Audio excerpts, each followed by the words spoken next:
ہر قسم کی حمد و ثنا اللہ اکرم الحاکمین کے واسطے ہے۔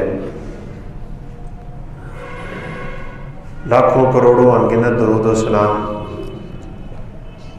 تاجدار انبیاء، فخر الانبیاء، خاتم الانبیاء والرسل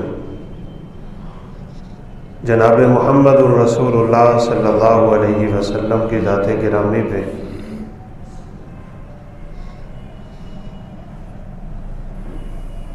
انسان اس دنیا میں جتنے بھی گناہ کرتا ہے ان گناہوں کی سزا اسے ضرور ملتی ہے۔ جس طرح نیکیوں کا بدلہ اچھا ہے، اسی طرح ہر برائی کا وبال انسان پہ آتا ہے۔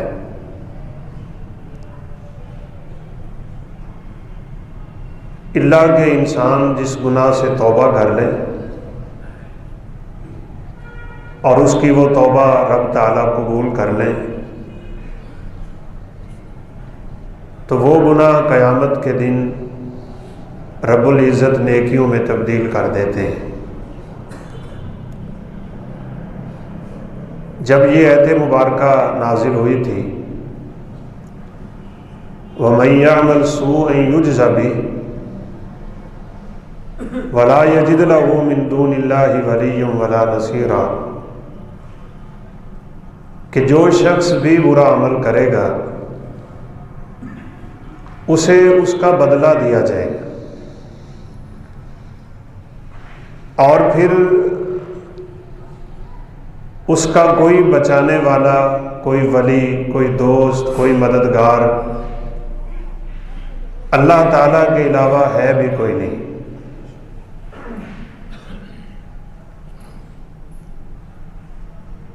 سیدنا ابو بکر صدیق رضی اللہ تعالیٰ عنہ نے یہ آیت سنی کہ انسان کو ہر گناہ کا بدلہ دیا جائے گا، ہر برائی اس کے لیے عذاب کا باعث بنے گی،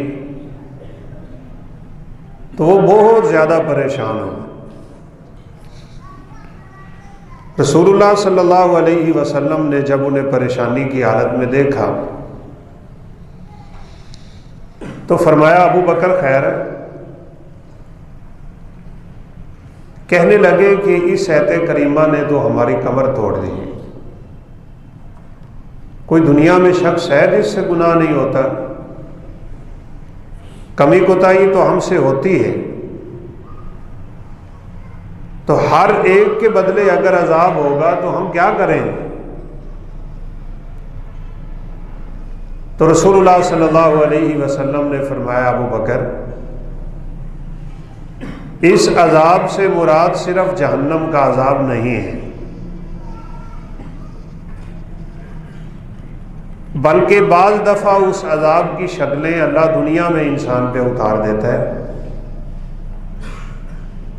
اسے بیماری لگ جاتی ہے، اسے دکھ پہنچ جاتا ہے، کوئی رنج اور غم اور تکلیف دہ چیز کا سامنا کرنا پڑتا ہے، کبھی اللہ تعالیٰ اس کے بچے کو بیمار کر دیتے ہیں، تو یہ بھی عذاب کی ایک ادنا سی شکل ہوتی ہے۔ تو اللہ احکم الحاکمین اس کے ذریعے ہی انسان کے اس گناہ کو معاف کر دیتے ہیں۔ یہاں سوچنے والی بات ہے، اور وہ یہ کہ انسان کے گناہوں کا وبال صرف اس پہ نہیں ہے، اس کی نیکیوں کا فائدہ صرف اس کو نہیں ہے، بلکہ اسے یہ بات اچھی طرح نوٹ کرنی چاہیے، اس کے برے اعمال کا وبال اس کی اولاد کو بھگتنا پڑے گا، بیوی بچوں پہ اس کا اثر جائے گا، اس کی سواری پہ اس کا اثر رہے گا، اس کے ہمسائے پہ، معاشرے میں، کنبے پہ، قبیلے پہ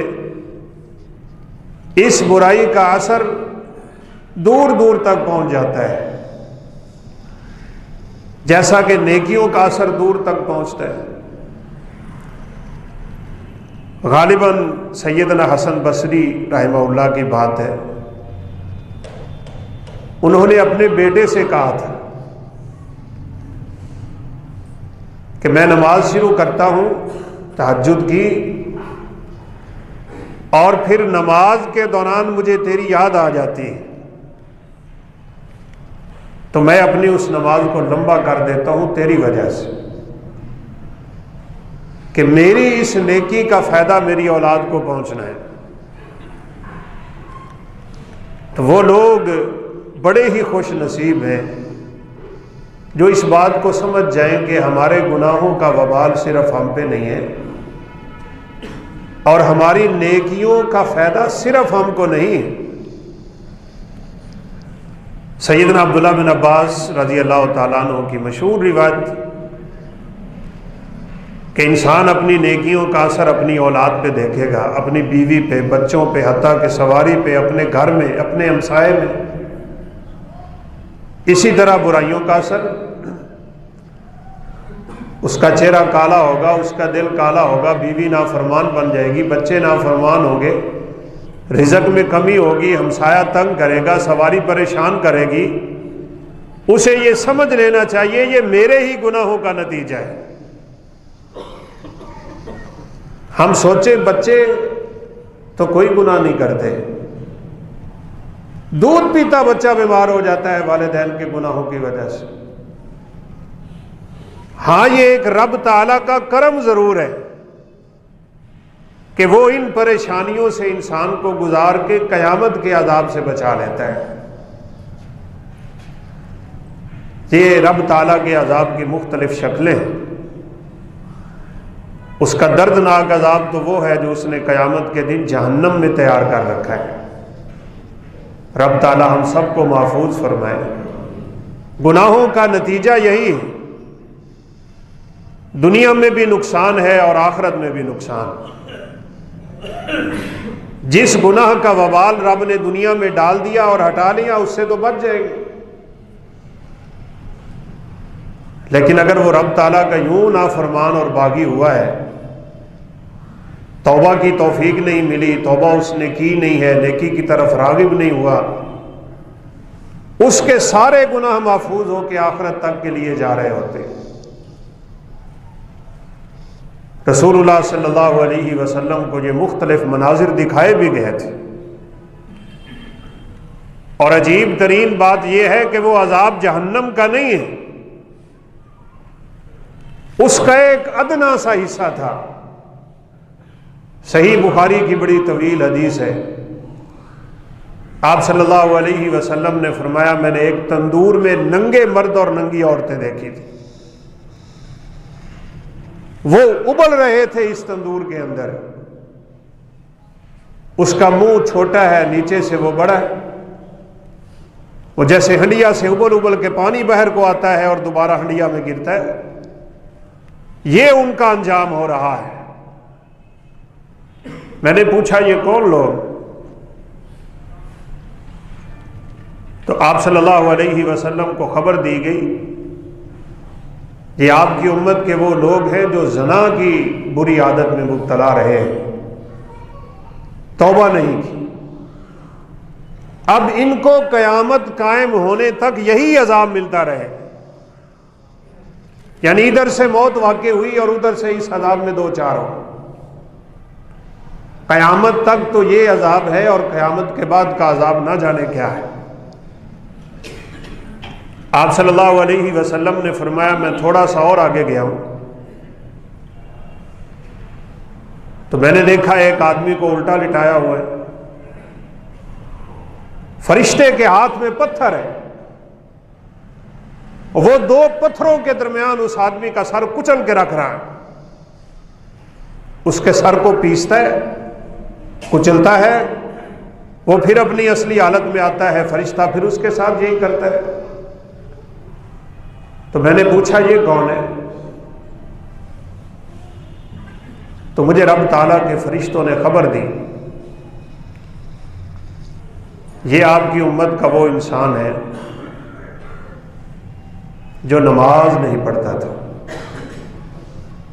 اذان ہو جاتی مسجد سے جماعت کی آواز آ رہی ہوتی اور یہ اپنے گھر میں آرام سے سویا ہوا ہوتا تھا۔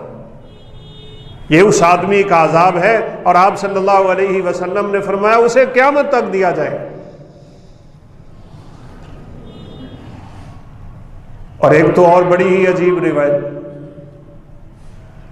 آپ صلی اللہ علیہ وسلم نے فرمایا میں آگے بڑھا تو ایک اور منظر دیکھا، خوفناک منظر۔ فرشتے کے ہاتھ میں ہتھوڑا ہے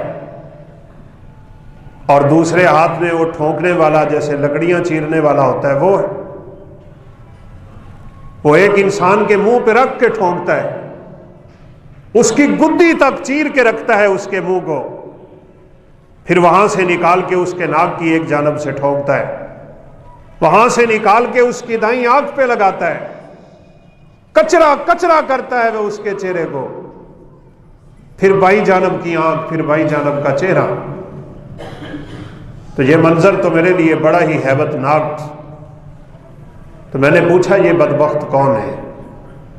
تو آپ صلی اللہ علیہ وسلم کو جواب دیا گیا یہ وہ شخص ہے جو اتنا بڑا جھوٹ بولتا تھا کہ دیکھتے ہی دیکھتے وہ جھوٹ پوری دنیا میں پھیل جاتا ہے۔ یہ جھوٹا انسان ہے آپ کی امت کا۔ اور یہ آج کل تو بات نظر آتی ہے نا، فیس بک پہ اور سوشل میڈیا پہ، واٹس ایپ پہ، انٹرنیٹ کی دنیا ہے۔ ایک چھوٹا سا جھوٹ منٹوں سیکنڈوں میں پوری دنیا پہ پہنچتا ہے، لوگ پرواہ نہیں کرتے۔ یہ ان کے گناہوں کا وبال انہیں دنیا میں بھگتنا پڑے گا۔ آپ صلی اللہ علیہ وسلم نے فرمایا اس کے ساتھ یہ حشر قیامت کے قائم ہونے تک ہو رہا ہے۔ اس کا مطلب یہ ہوا کہ یہ ادنا سا عذاب ہے اللہ تعالیٰ کا۔ پھر قیامت کا دن تو جب ہوگا تو یردون الی اشد العذاب، پھر تو نہ جانے وہ بڑے عذاب کا سامنا کیسے کریں۔ آپ صلی اللہ علیہ وسلم نے فرمایا لوگوں سن لو، تمہاری چمڑیاں رب تعالیٰ کی آگ کو برداشت نہیں کر سکتی۔ یہ آگ اس آگ کا 17واں حصہ ہے۔ آپ ذرا اپنے چولہے میں جلتی ہوئی آگ کو مت دیکھنا، کبھی جنگلوں کے لگی ہوئی آگ کو دیکھ لیں، اللہ نہ کرے کسی پیٹرول پمپ پہ بھڑکتے ہوئے شعلوں کو دیکھ لیں، کبھی کسی آئل ٹینکر کو حادثہ ہو تو وہاں آگ جو بھڑک رہی ہوتی ہے اس وقت کھڑا ہو کے انسان اندازہ لگائے کہ یہ جہنم کی آگ سے 70 گنا کم ہے، اس جہنم کا انسان کیسے مقابلہ کرے گا۔ پھر وجہ کیا ہے؟ ہم کیوں اتنی جرت کر لیتے ہیں گناہ کرنے میں؟ اس بات سے بھی انشاءاللہ ہم تھوڑا سا پردہ اٹھاتے ہیں، ہم اتنے غافل ہوتے کیوں، وجہ کیا بنتی ہے؟ اس کی سب سے بڑی وجہ جو ہمیں سمجھ آتی ہے، وہ شخص کسی نہ کسی طرح رسول اللہ صلی اللہ علیہ وسلم کی سنت کی مخالفت کر رہا ہوتا ہے۔ یہ یاد رکھیے، رب تعالیٰ کے نبی کی سنت کی خلاف ورزی کرنے والوں پہ اللہ اپنا عذاب ضرور نازل کرتا ہے، یہ اس کا وعدہ ہے۔ اور ہم پچھلے 2-3 جمعے سے یہی بات کر رہے ہیں، رب تعالیٰ اپنے وعدوں کی خلافی نہیں کرتا ہے، سچے وعدے ہیں اس کے۔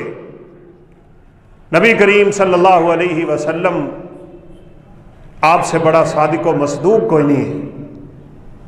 آپ نے فرمایا کتب علیہم الذلۃ والہوان علی من خالف سنتی، لوگوں سن لو، جس آدمی نے میری سنت کی مخالفت کی ہے اللہ احکم الحاکمین اس پہ دنیا اور آخرت کی ذلتیں مسلط کرے گا، رسوائیاں مسلط کرے گا۔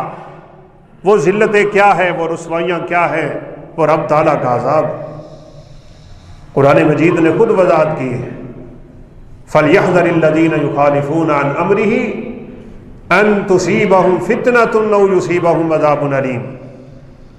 اللہ کے نبی کی سنت کی خلاف ورزی کرنے والوں ڈر جاؤ،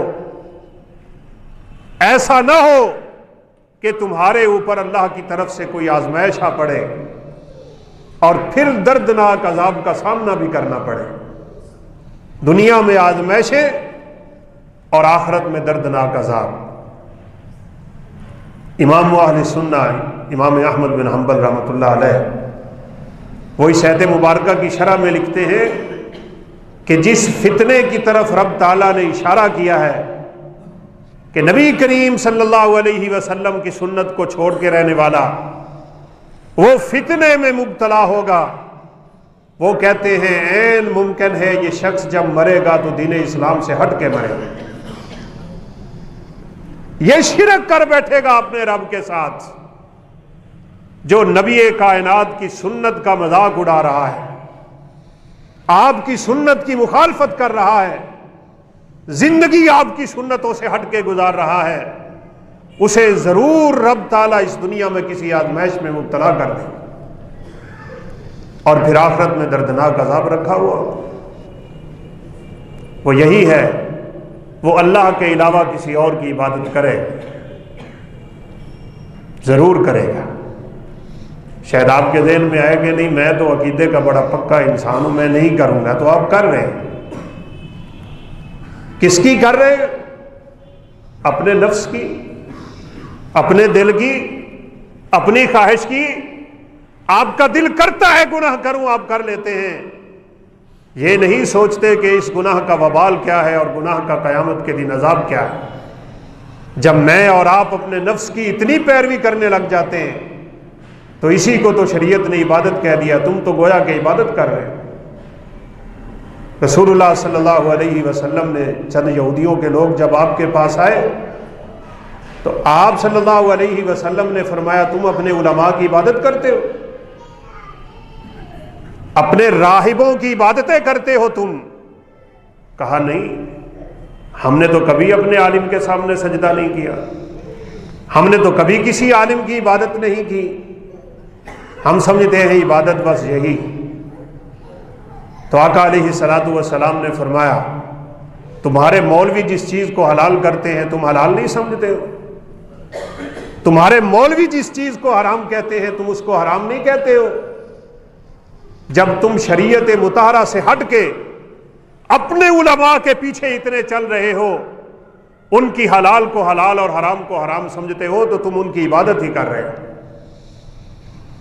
آج آپ دیکھ لیں ہمارے مولوی اور ملا کس ڈگر پہ چلا رہے ہوتے ہیں اپنی لوگوں کو، لوگ چل رہے ہیں ان کے کہنے، نہ کوئی قرآن کی دلیل ہے نہ سنت کی بات ہے، بس جو مولوی صاحب نے کہا ان کے پیچھے منوان چلے جا رہے ہیں، تو گویا کہ انہی کی تو عبادت کر رہے ہیں۔ اور قرآن مجید میں تو اشارہ ہے، کچھ لوگ اپنے نفس کو خدا بنا لیتے ہیں، وہ اپنی خواہشات کی پوجا کرتے ہیں، اپنی خواہشوں کے پیچھے چلتے ہیں اور اپنے دل کی منمانیاں پوری کرتے ہیں اس دنیا میں۔ شاہ ولی اللہ محدث دہلوی نے اشارہ کیا ہے، کہا ایسے لوگوں کے بارے میں خوف ہے وہ جب بھی مریں گے منافق ہو کے مریں گے۔ بڑی کڑوی باتیں ہیں بھائی، اس لیے یہ مت سوچنا اور مت سمجھنا کہ رسول کائنات علیہ الصلوۃ والسلام کی سنت سے تھوڑا ہٹ کے زندگی گزارنا اس کا کوئی مسئلہ نہیں ہے، یہ بہت گمبھیر مسئلہ ہے۔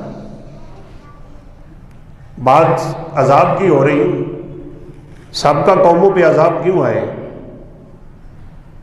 سوچیں ذرا، وہ انبیاء اللہ تعالیٰ کے برگزیدہ ہیں، تمام انبیاء اپنی شان اور مقام رکھنے والے ہیں، لیکن اللہ تعالیٰ نے فضیلت اور مقام و مرتبہ کے اعتبار سے تمام نبیوں کا سردار سرور کائنات علیہ السلام کو بنایا۔ انہوں نے بات نہیں مانی شعیب کی علیہ الصلوۃ والسلام، اللہ نے عذاب دے دیا۔ بات نہیں مانی ہود علیہ الصلوۃ والسلام کی، اللہ نے عذاب نازل کیا ہے۔ بات نہیں مانی صالح علیہ السلام کی، رب نے عذاب نازل کیا ہے۔ بات نہیں مانی نوح علیہ السلام کی، رب نے عذاب نازل کیا ہے۔ انبیاء کی باتوں کی مخالفتیں کرنے والے رب کے عذابوں کا شکار ہوئے ہیں۔ ہم اپنے نبی کی سنت کی مخالفت کریں اور سمجھے یہ کہ میرا رب مجھے عذاب نہیں دے گا، وہ قیامت کے دن بخش دے گا، یہ میری اور آپ کی بہت بڑی بھول ہے۔ جو سارے نبیوں سے زیادہ اپنے نبی سے محبت کرتا ہے، اگر اسی نبی کی بات ہم نہیں مانیں گے تو رب عذاب نہیں دے گا، بھلا محبت کرے گا ہم سے؟ وہ محبت نہیں کرے گا، وہ ناراض ہو جائے گا، اور اس کی ناراضگی کی علامتیں ہیں جس کا اس وقت امت مسلمہ سامنا کر رہی۔ بے روزگاری ہمارے ملک میں عام، قتل و غارت میرے اور آپ کے ملک میں عام ہے، بد امنی عام ہے، اور کوئی قانون نہیں جس پہ انسان چل کے زندگی گزارتا ہو۔ حیوانوں کا سلوک ہو رہا ہے، قانون ایسے بدلے جا رہے ہیں، یہ رب کعبہ کی قسم ہے میرے اور آپ پہ رب تعالیٰ کی ناراضگی کی علامتیں، اور کچھ نہیں۔ ابھی قانون پاس ہو رہا ہے بچوں کو جنسی تعلیم دینے، کیسے کیسے عذاب رب نے مسلط کر دیا ہمارے اوپر۔ واقعہ بچی کے ساتھ ہوا، 4-5 واقعات بڑے مشہور ہوئے، وہ زینب بچی جو قصور میں تھی اور ادھر ادھر کے معاملات ہیں۔ چاہیے کیا تھا؟ مجرم کو سزا دی جاتی، اگر وہ شادی شدہ ہے اس کی گردن اڑا دی جاتی، اگر غیر شادی شدہ ہے اس کے جسم پہ کوڑے لگائے جاتے، 100 کوڑا اور 1 سال کی جلا وطنی، اسے ملک بدر کر کے کسی اور ملک میں قید کیا جاتا۔ لیکن ادھر تو کوئی نہیں آئے گا، اس کی آڑ میں ایک نیا شوشہ اٹھا دیا کہ آپ بچوں کو جنسی تعلیم سے تھوڑا آگاہ کریں تاکہ اپنی عزتوں کی حفاظت کر سکیں۔ یعنی ان چھوٹوں کو ہی آپ ایسا سبق سکھائیں کہ وہ بڑے ہونے سے پہلے ہی بے غیرت بن چکے ہوں۔ کیسا عذاب ہے میرے اور آپ کے ملک میں، جو ملک لا الہ الا اللہ کی بنیاد پہ یوں حاصل ہوا تھا کہ لاکھوں قربانیاں اس کی مٹی میں دفن، ماؤں نے اپنے جگر گوشے پیش کیے تھے، جوان بچیوں نے عزتیں بچانے کے لیے نہروں میں چھلانگیں لگائی تھی، نیزوں کی انیوں پہ ماؤں کے سامنے دودھ پیتے بچوں کو اچھال کے نیچے نیزے رکھے گئے تھے۔ آپ ان لوگوں سے پوچھیں کہ اس ملک کی قدر کیا تھی، ہمیں کیا پتہ ہے۔ آج ہم تو نعوذ باللہ بس بے دینی کی فضا میں بہتے چلے جا رہے ہیں۔ یہ رب تعالیٰ کے عذاب کی بہت بڑی نشانی، اس کا عذاب صرف جہنم کا عذاب نہیں ہے، جیسے میں اشارہ کر رہا ہوں میرے اور آپ کے گھر میں بچے کا بیمار ہونا بھی اس کے عذاب کی نشانی ہے۔ مہنگائی دیکھ لیں، بے روزگاری دیکھ لیں، خدا تعالی ہم سب کے حالات پہ رحم کرے۔ رسول اللہ صلی اللہ علیہ وسلم جب تشریف لائے مکہ مکرمہ کی کیا حالت، آپ ذرا اس واقعہ سے اندازہ لگا سکتے ہیں۔ اگر کسی کو یہ باتیں سمجھ آئیں اور وہ اپنی زندگی کا رخ پلٹ کے دین اسلام کی طرف کر لے، اللہ اور اللہ کے رسول کے حکموں پہ زندگی گزارنے کی کوشش میں لگ جائے، رب تعالیٰ اسے جہاں اپنی رضا عطا کرتے ہیں وہاں اللہ تعالیٰ اس کے گھر میں اپنی رحمتوں کی برکھا بھی برسا دیا کرتے ہیں۔ کون تھے مشرکین مکہ؟ پوری دنیا میں بد امنی، پوری دنیا میں بے خوفی کی خوف کی کیفیت ہے، اور پوری دنیا میں رزق کی تنگی کا سامنا ہے، لیکن مکہ والوں کو اللہ نے رزق کیوں دے دیا؟ کتنی سمجھنے والی بات ہے۔ قریش کے لوگ کیوں رزق پا گئے اور اللہ تعالیٰ نے انہیں کیوں امن عطا کر دیا تھا؟ لإیلاف قریش ایلافہم رحلۃ الشتاء والصیف فلیعبدوا رب ھذا البیت الذی اطعمہم من جوع وآمنہم من خوف۔ اللہ کہتے ہیں میرے اس گھر کی عبادت کرو، اس گھر کا طواف کرو اور اس گھر کے رب کی عبادت میں لگ جاؤ۔ جب تم اپنے رب کی عبادت میں لگ جاؤ گے اللہ تمہیں امن بھی عطا کرے گا، اللہ تمہیں رزق بھی عطا کرے گا۔ مشرکین مکہ اللہ کی عبادت تو نہیں کرتے تھے، 360 بت انہوں نے رکھے ہوئے ہیں کعبے کے اندر، جگہ جگہ پہ بت پڑا ہے ان کا، پہاڑوں کی چوٹیوں پہ بت پڑے ہیں ان کے، لیکن اللہ تعالیٰ نے رزق دیا ہوا ہے، اللہ نے انہیں امن دیا ہوا ہے، صرف اس بنیاد پہ کہ وہ بیت اللہ کی رکھوالی کیا کرتے تھے، بیت اللہ کی نگرانی کیا کرتے تھے، متولی تھے وہ بیت اللہ کے، اور جس کا تعلق باوجود کفر کے رب کے ساتھ اتنا سا جڑتا ہے کہ وہ رب کے گھر کی حفاظت میں لگ جائے اللہ اسے رزق دیتے ہیں، جو اللہ کی عبادت میں لگ جائے اللہ اس پہ آسمان سے رزق کے دروازے نہیں کھول دیں گے، کھول لیں گے۔ اور جب ابرا لشکر لے کے آ رہا تھا نا ہاتھیوں کا بیت اللہ کو شہید کرنے کے لیے اور گرانے کے لیے، مشہور واقعہ ہے. اب مکہ والے کیا مقابلہ کریں گے اس کا. ابھی یہ وادی محصب کے پاس پہنچا ہے، مینا کراس کر رہا ہے یا عرفات سے نکل رہا ہے. اللہ حکم الحاکمین نے چھوٹے چھوٹے پرندے بھیجے، ابابیل. یہ پرندے کا نام نہیں، پرندوں کے جھنڈ کو کہتے ہیں ابابیل. چھوٹے چھوٹے پرندے، ان کی چونچوں میں چھوٹی چھوٹی کنکریاں ہیں. بس ایک کنکری ہاتھی کے اوپر گرتی تھی، اللہ اس کنکری کو ایٹم بنا دیا کرتے. کچھ بھی نہیں کیا اہل مکہ نے، اور اللہ حکم الحاکمین نے اپنے گھر کی حفاظت تو کی ہی کی، پوری دنیا پہ قریش کی دھاک بیٹھ گئی تھی. اور رب تعالیٰ نے ان کی عزت میں اضافے کر دیے تھے، باوجود اس کے کہ وہ کفر پہ قائم رہے، باوجود اس کے کہ وہ شرک کیا کرتے تھے. لیکن رب تعالیٰ کے گھر سے تعلق کی بنیاد پہ اللہ نے انہیں امن بھی دیا، اللہ نے انہیں رزق بھی عطا کیا ہوا تھا. تو یہ رزق بھی تب رکتا ہے جب لوگ گناہوں میں حد سے آگے بڑھتے ہیں. پچھلے جمعے بھی اس بات کا تذکرہ ہوا ہے. انسان جب گناہ کرتا ہے اللہ رزق روک لیتے ہیں، بارشیں روک لیتے ہیں، بارشیں رکتی ہیں تو زمین فصل روک لیتی ہے، فصل کم ہوتی ہے تو رزق کم ہو جاتا ہے، جب رزق کم ہوتا ہے تو دنیا میں مہنگائی ہو جاتی ہے. وہ سیدنا انس رضی اللہ تعالیٰ عنہ کی روایت آپ کو یاد ہو، مدینے میں مہنگائی ہوئی ہے تو لوگ دوڑ کے آپ کی خدمت میں آئے، اللہ کے حبیب آپ قیمتیں مقرر کر دیں، ساعر لنا یا رسول اللہ صلی اللہ علیہ وسلم. آپ نے انکار کر دیا، فرمایا یہ قیمتوں کا اتار چڑھاؤ رب تعالیٰ کے ہاتھ میں ہوتا ہے، اسی سے دعائیں کرو، اسی کو راضی کرو، اسی کو مناؤ، اسی کے سامنے گڑ گڑاؤ، انہی کے سامنے روو، اسی کے سامنے اپنے گناہوں کا اعتراف کرو. جب تم اپنے رب کو راضی کر لو گے اللہ راضی ہوگا، رزق اتارے گا زمین پہ، اور جب رزق اترے گا تو اللہ کے حکم سے یہاں اس دنیا میں امن و سکون قائم ہوگا، اور اللہ کے حکم سے یہاں چیزیں سستی ہو جائیں گی. جب نہیں کرو گے تو وہ ناراض ہو جائے گا، اور ناراض ہوگا تو پھر اس کا لازمی نتیجہ ہے وہ رزق روکے.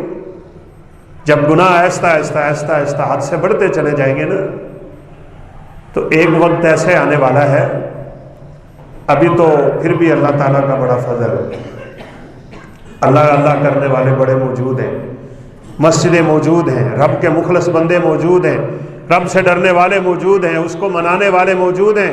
یہ وقت گزرتے گزرتے ایسا آ رہا ہے، اور یاد رکھیے گا یہ توجہ آپ نکال دیں اپنے دماغ سے، آنے والی حکومت بہتر آئے گی، آنے والا زمانہ بہتر آئے گا. ایسا ہرگز نہیں ہوگا، کیونکہ نبی صلی اللہ علیہ وسلم کا فرمان ہے ہر آنے والا سال پچھلے سال سے زیادہ سخت ہوگا، زیادہ سخت ہوگا، حتیٰ کہ عیسیٰ علیہ السلام کا نزول ہو جائے. نزول عیسیٰ سے پہلے اس امت مسلمہ کا یہ حال ہوگا.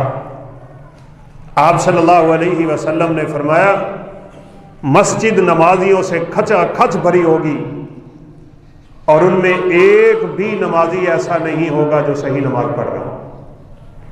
کوئی خشوع خضوع رکھنے والا نہیں ہوگا، ٹھونگے مارنے والے نمازی. حج کرنے والے لاکھوں کروڑوں ہوں گے، لیکن وہ حج کرنے والے نہیں، سیریں کرنے والے ہوں گے.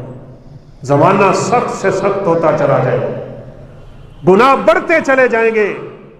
قبر کے پاس سے گزرنے والا اللہ سے دعا کرے گا یا اللہ یہ قبر پھٹ جائے اور میں اس کے اندر غرق ہو جاؤں. اس زندگی سے تو بہتر ہے وہ موت کی تمنائیں کرے گی لوگ. اس وقت پھر رزق تنگ ہو جائے گا نا، اور زیادہ تنگ ہوگا. اور رسول اللہ صلی اللہ علیہ وسلم نے تو فرمایا جب حالات انتہائی ناگوار ہو جائیں گے، لوگوں کے گناہ حد سے بڑھ جائیں گے، زمانہ طول پکڑ جائے گا، لمبا زمانہ گزر چکا ہوگا، ہر آنے والا زمانہ پچھلے سے سخت ہوتا چلا جائے گا. جب گناہ اس قدر بڑے ہوئے ہوں گے اللہ آسمان سے 1/3 رزق روک لے گا، اللہ اپنے رزق کو دنیا میں نازل نہیں کرے، لوگ بھوکے رہنا شروع ہو جائیں گے. ہم نے اپنی آنکھوں سے لاہور میں دیکھا، ایک بندہ اپنے بچوں کو سامنے بٹھا کے بیٹھا ہے اور بورڈ رکھا ہوا ہے بچے برائے فروخت. غربت کی وجہ سے لوگ سمجھتے ہیں یہ تماشا لگا کے بیٹھا ہے، تو تماشا نہیں ہوتا، کبھی آپ ان لوگوں سے حال دریافت کریں تو آپ کو پتہ چلے وہ کون، ان کے حالات کیسے، غربت کس طرح بڑھتی جا رہی ہے، بے روزگاری کس طرح بڑھتی جا رہی ہے، مہنگائی کیسے عروج پہ چلی جا رہی ہے، اور کیسے لوگوں کی پریشانیاں آسمان کی بلندیوں کو چھو رہی ہے۔ یہ میرے اور آپ کے گناہوں کا وبال، یہ رب تعالیٰ کی ناراضگی کی علامتیں ہیں، یہ حد سے بڑھتی چلی جائیں گی، اللہ آسمان سے رزق روکتا چلا جائے گا۔ فرمایا اس سے اگلا جب سال آئے گا نا تو اللہ آسمان کی آدھی بارشیں روک لے گا، آدھا رزق آسمان سے رک جائے گا، لوگوں کی حالت اور خطرناک ہو جائے گی، اور تیسرے سال تو اللہ اپنے پورے کا پورا رزق ہی آسمان سے روک لیں گے۔ اور پھر یاد رکھیے یہ رزق اترے گا کیسے، یہ امن آئے گا کیسے، اللہ تعالیٰ کی مہربانیاں نازل کیسے ہوں گی۔ رب ذوالجلال کی قسم ہے، دنیا جہان کے جتنے مرضی لوگ ریسرچ کر لیں، وہ اپنی ترقی کے راز جہاں ڈھونڈنا چاہتے ہیں وہاں ڈھونڈ لیں، ایک ہی بات ہے، اگر مسلمان ترقی کریں گے، کی ہے یا قیامت کے قریب جا کے دوبارہ کریں گے، ایک ہی راز ہوگا، وہ رب کے قرآن کی طرف پلٹیں گے، نبی کے فرمان کی طرف پلٹیں گے، بس پھر سے ترقی شروع ہو جائے گی، پھر سے عروج شروع ہوگا مسلمانوں کا۔ لہذا ہمیں یہ بات سوچنی، ہم میں سے جو شخص بھی اپنے اس 5 فٹ 6 فٹ کے جسم کے اوپر اپنے دین کو نافذ کرے گا، وہ اللہ کے حکم سے انتہائی سکون والی زندگی میں آ جائے گا، یہ اللہ کا وعدہ ہے۔ اللہ تعالیٰ فرماتے ہیں من عمل صالحا من ذکر او انثی وہو مؤمن فلنحیینہ حیاتا طیبہ، آدمی ہو عورت ہو، بڑا ہو چھوٹا ہو، امیر ہو غریب ہو، جس مرضی لیول کا انسان ہے، عربی ہے اجمی ہے کالا ہے گورا ہے، نیک اعمال جب شروع کر دے گا تو اللہ فرماتے ہیں انتہائی پرسکون زندگی میں اس کو عطا کر۔ پھر جب سارا ہی رزق رک جائے گا نا آسمان سے، تو مرتے ہوئے لوگ بڑی جلدی رب کے ساتھ کفر کرتے ہیں۔ آپ نے ایسی بھوک سے پناہ مانگی ہے جو انسان کو دھکیل کے کفر کی طرف لے جاتی ہے، پھر روٹی چاہیے بس، اللہ تعالیٰ دجال کو نازل کر دے گا، دجال کے ہاتھ میں رزق ہوگا، دجال کے اشاروں پہ بارشیں نازل ہوں گی، دجال کے اشارے پہ فصلیں اپنا غلہ اور اناج اگا کے لوگوں کے سامنے رکھ دیں گی، بس کمزور ایمان کے لوگ اسی کا کلمہ پڑھیں گے، اس کو اپنا خدا مانیں گے، اپنا رب تسلیم کریں گے، آسمان کی طرف اشارہ کرے گا تو بارشیں نازل ہونا شروع ہو جائے گی۔ اس وقت استقامت انہی لوگوں کو نصیب ہوگی، وہی لوگ ڈٹے رہیں گے اپنے دین پہ جو صرف اور صرف رب کے قرآن کو جاننے والے ہوں گے، نبی کے فرمان کو جاننے والے۔ چلتے چلتے آئے گا مدینہ کے قریب، مدینہ میں داخل تو نہیں ہو سکے گا، آپ نے فرمایا 7 دروازے ہوں گے، دروازوں پہ فرشتے کھڑے ہوں، اللہ تعالیٰ ہمیں موت دے تو مدینہ کی موت نصیب فرما، بڑی پرسکون جگہ، یہاں دجال داخل نہیں ہو سکے گا، وہاں آ کے بڑھ کے مارے۔ سنا ہے یہاں ایک آدمی رہتا ہے، وہ مجھے مانتا نہیں ہے، اسے کہو میرے ساتھ آ کے بات کرے۔ اللہ اکبر، نکلیں گے امام مہدی، اور بات میں نے پچھلے جمعے بھی شاید اشارتاً کی ہے، آپ صلی اللہ علیہ وسلم نے فرمایا ان کا نام میرے نام جیسا ہوگا، ان کی کنیت میری کنیت جیسی ہوگی، وہ میری بیٹی فاطمہ کی نسل سے ہوں گے، رب تعالیٰ کے حکم سے وہ قیامت کے قریب نکلیں گے، پیدا ہوں گے، جیسے بھی آئیں گے دنیا میں آئیں گے، اور پھر سے رزق کی فراوانیاں، پھر سے امن و امان، پھر سے سکون والی زندگی، اور پھر سے وہ رب تعالیٰ کی برکتوں کا دروازہ کھل جائے گا، اور وہ دور شروع ہوگا۔ امام مہدی نکلیں گے، دجال سامنے کھڑا ہے، اس کے حواری اس کے ساتھ ہیں، اس کو ماننے والے ساتھ ہیں، وہ ساری چیزوں کا مالک ہے. رب تعالیٰ نے اسے وقتی طور پہ یہ ملکیت عطا کی ہوگی, وہ جیسے کہے گا ویسے ہوگا. امام مہدی سے تکرار کرے گا, کیا تو مجھے تسلیم کرتا ہے یا نہیں؟ امام مہدی رحمت اللہ علیہ فرمائیں گے, میں تجھے تسلیم نہیں کرتا ہوں, میں نے اپنے پیغمبر کی حدیثوں میں سب کچھ پڑھا ہوا ہے, تو اپنے آپ کو رب کہتا ہے, تو کانا ہے, تیرے ماتھے پہ کافر لکھا ہوا ہے. میرے نبی کا فرمان تھا کہ اس کے ماتھے پہ کافر ہوگا اور وہ کانا ہے. میرا رب اس صفت سے پاک ہے, تو کبھی اس دنیا کا رب نہیں ہو سکتا. کون بچائے گا اس فتنے سے؟ نبی کی حدیث بچا رہی ہے. جو علم میرے پیغمبر چھوڑ کے گئے ہیں وہ بچا رہا ہے. گناہوں سے بچنا ہے, رب کا قرآن پڑھو. گناہوں سے بچنا ہے, اپنے پیغمبر کا فرمان پڑھو. گناہوں سے بچنا ہے, زندگی اپنے قرآن و سنت کے مطابق گزارنا شروع ہو. یہی ایک چیز تمہیں بچا سکتی ہے بس, اور کوئی رستہ نہیں. اپنی اولادوں کو لگاؤ, اپنے آپ کو لگاؤ, اسی میں زندگی گزارو. چھوڑ دو نبی کی مخالفت کرنا, چھوڑ دو نبی کی سنت کی مخالفت کرنا. اپنے اندر ایک جذبہ پیدا کرے, بس مجھے اپنے پیغمبر کی حدیث پہنچ جائے, بس میں اسے منوان قبول کروں, میں اپنا عمل شروع کر دوں. انسان ہونے کے ناطے کمی کوتاہی ہو جائے وہ اللہ معاف کر دے گا, اور وہ معاف رب کی قسم یوں کرتا ہے. میں نے اشارہ پہلے بھی کیا ہوا ہے, میرے اور آپ کے دل میں نیکی کی تڑپ ہو, نیکی کی محبت ہو, نیکی کا جذبہ ہو, نیکی کے ساتھ لگاؤ ہو, میرا دل نیکی پہ خوب ڈٹ اور جم جائے گا, تو پھر اللہ تعالیٰ کیا انعام دیتے ہیں. رسول اللہ صلی اللہ علیہ وسلم نے فرمایا, رات کے اندھیرے میں انسان سے گناہ ہوتا ہے, اللہ اگلے دن 6 گھڑیاں اپنا ہاتھ پھیلائے رکھتے ہیں کہ میرا یہ بندہ توبہ کرے, میں اس کے گناہ کو معاف کر دوں. 6 گھڑیاں. یہ ہاتھ پھیلانا کیا ہوتا ہے؟ کبھی ہم نے اپنے رب کی رحمت کا اندازہ بھی نہ کیا, یہ بھی نہ دیکھا ہمارا رب ہم سے چاہتا کیا ہے اور توجہ کیا ہے اس کی اپنے بندے کی طرف. بڑے لمبے عرصے سے بچھڑا ہوا, کبھی آپ کا عزیز, آپ کا بیٹا, آپ کا والد, آپ کی والدہ, والدہ کی اولاد, ان کی بیٹیاں, بیٹے, رشتہ دار, کیا دوست احباب, جب ایک لمبے عرصے کے بعد ایک دوسرے کو ملتے ہیں تو دور سے ہی ہاتھ پھیلا دیتے ہیں. یہ ہاتھ پھیلانا ان کی محبت کی علامت ہوتا ہے.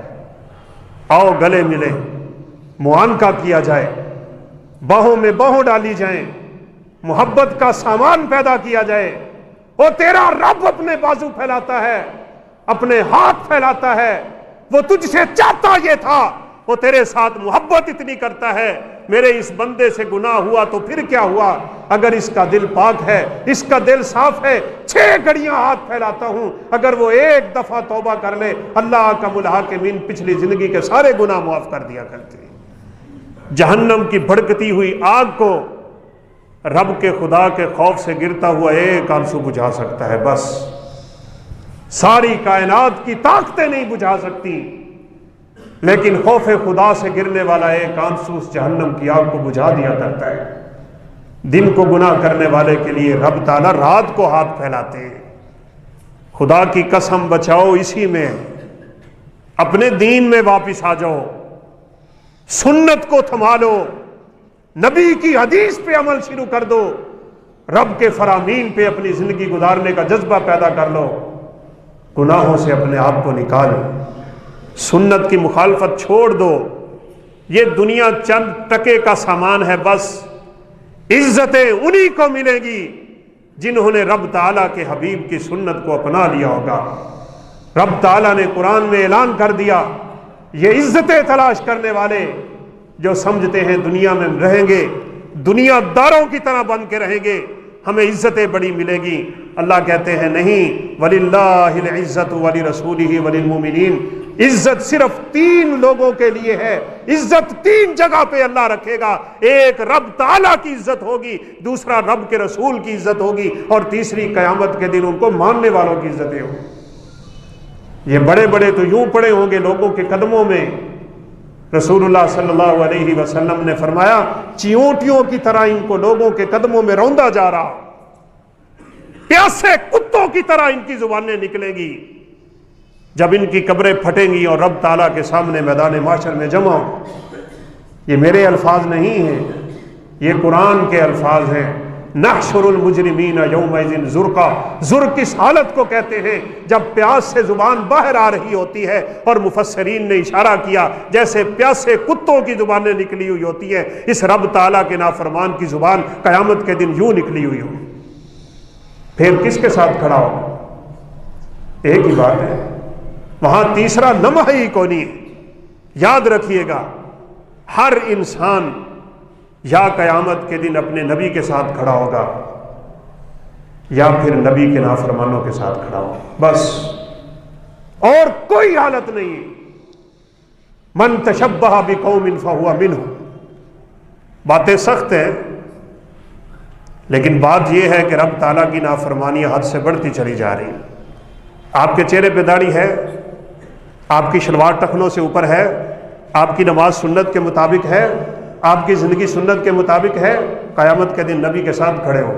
نہیں ہے، عیسائیوں کے ساتھ، یہودیوں کے ساتھ، رب کے باغیوں کے ساتھ، رب کے نافرمانوں کے ساتھ۔ میرے نبی نے اعلان کیا تھا، اور نماز چھوڑنے والوں سن لو، قیامت کے دن یا تم قارون کے ساتھ ہو، یا ہارون کے ساتھ ہو، یا نمرود کے ساتھ ہو، یا شداد کے ساتھ ہو، اور رب تعالیٰ کے بڑے بڑے باغیوں کے ساتھ ہوگے۔ من تشبہ بقوم فہو منہم، وہ بے نماز تھے، تم بے نمازوں کے ساتھ ہوگے۔ تمہاری داڑھی نہیں ہے، تم ان کے ساتھ کھڑے ہوگے جو داڑیاں مڑاتے تھے۔ آج تک کسی صحابی نے نہ مڑائی، کسی نبی نے نہیں مڑائی، کسی نبی نے اس سنت کو نعوذ باللہ ہلاک نہ کیا۔ تمہاری جس سے محبتیں ہیں، جس سے عقیدتیں ہیں، جن سے تمہاری صورتیں ملتی ہیں، تم جن جیسی زندگی گزارتے ہو، قیامت کے دن تمہیں اسی صورت کا سامنا کرنا پڑے۔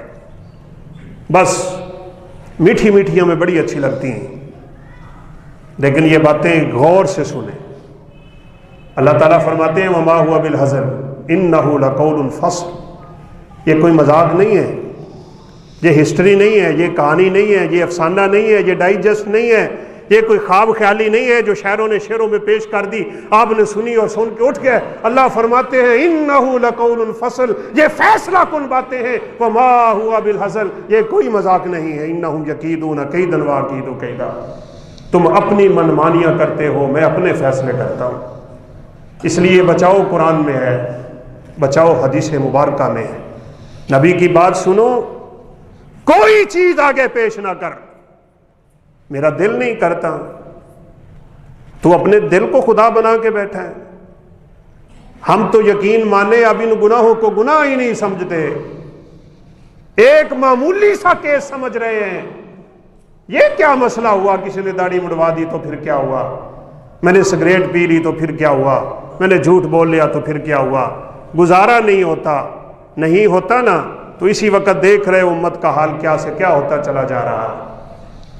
گزارے ہوتے ہیں، خدا کی قسم ہم ایسے لوگوں کو جانتے ہیں، لاکھوں لاکھوں کی نوکریاں صرف اس لیے ٹھکرا دیں کہ یہاں جھوٹ بولنا پڑتا ہے۔ میں نے کبھی زندگی میں جھوٹ نہیں بولا۔ ایک بہت بڑی نوکری سے ہمارا ایک دوست اس لیے فارغ ہوا، اس نے کہا داڑھی کٹوا دو۔ اس نے کہا میں اپنے نبی کی سنت کو کبھی نہیں کٹوا سکتا، رکھنا ہے رکھو، نہیں رکھنا مجھے فارغ کر دی۔ بھوکا مرے گا وہ؟ بھوکا نہیں مرے گا، بلکہ نبی صلی اللہ علیہ وسلم کا فرمان ہے جو آدمی اپنے رب کے لیے کوئی چیز چھوڑ دیتا ہے اللہ اس سے بہتر عطا کیا کرتے ہیں، بہتر عطا ہوتا ہے۔ وہ تو ایک شادی پہ نوجوان کا نکاح کے وقت کھڑے ہو کے کہہ دیا تھا لڑکی کے باپ نے ابھی ابھی اس کو داڑھی کٹوانا پڑے گی، اتنی لمبی داڑھی لے کے آ گیا ہے میرے دروازے پہ، ابھی کٹوائے گا تو رشتہ ہوگا ورنہ نہیں۔ اس نے کہا تیری لاکھ بیٹیاں بھی ہوں میں ٹھوکر مار دوں گا، نبی کی سنت کو ہاتھ نہیں لگاؤں، میں واپس جا رہا ہوں۔ اس کا جذبہ سن کے ایک امیر ترین آدمی وہاں بیٹھا تھا، وہ کھڑا ہوا، اس نے کہا میں اپنی بیٹی کا نکاح ابھی ابھی تجھ سے کر رہا ہوں۔ نکاح ہوا، اس بیٹی کو لے کے گھر آئے۔ بڑے بڑے واقعات ہیں، لیکن ہمیں دنیا کے چکر نے برباد کر دیا۔ یہ ہو جائے گا، وہ ہو جائے گا، رشتہ دار کیا کہیں گے، کنبے والے کیا کہیں گے، دوست کیا کہیں گے، میری مجلسیں میرے مطابق نہیں ہیں، میرے دوست میرے موافق نہیں ہیں، لوگ باتیں کریں گے، وہ ہوگا یہ ہوگا۔ جو لوگوں کی باتوں سے ڈرتا ہے وہ کبھی بھی اپنے رب کو راضی نہیں کر سکتا۔ یہ میرے نبی کا فرمان، تم لوگوں کو راضی کرتے کرتے اپنے رب کو راضی نہیں کر سکتے۔ اپنے رب کی رضا میں لگ جاؤ، جب رب راضی ہوتا ہے تو سب راضی ہوتے ہیں۔ اللہ ہمیں توفیق دے، ہم ان گناہوں کے جھنجھٹ سے نکل جائیں، ہم اپنی منمانیاں چھوڑ دیں، زندگی قرآن و سنت کے مطابق کر لیں اور گناہوں کی زندگی سے اپنے آپ کو ہمیشہ کے لیے محفوظ کر لیں۔ رب العالمین ہم سب کو توفیق دے، ہم زندگی قرآن و سنت کے مطابق گزارنے والے بنیں، نبی کائنات علیہ الصلوۃ والسلام سے سچی عقیدت اور محبت رکھیں، ہر قسم کے فتنے اور آزمائش سے اللہ ہم سب کو محفوظ فرمائے۔ وآخر دعوانا ان الحمد للہ رب العالمین۔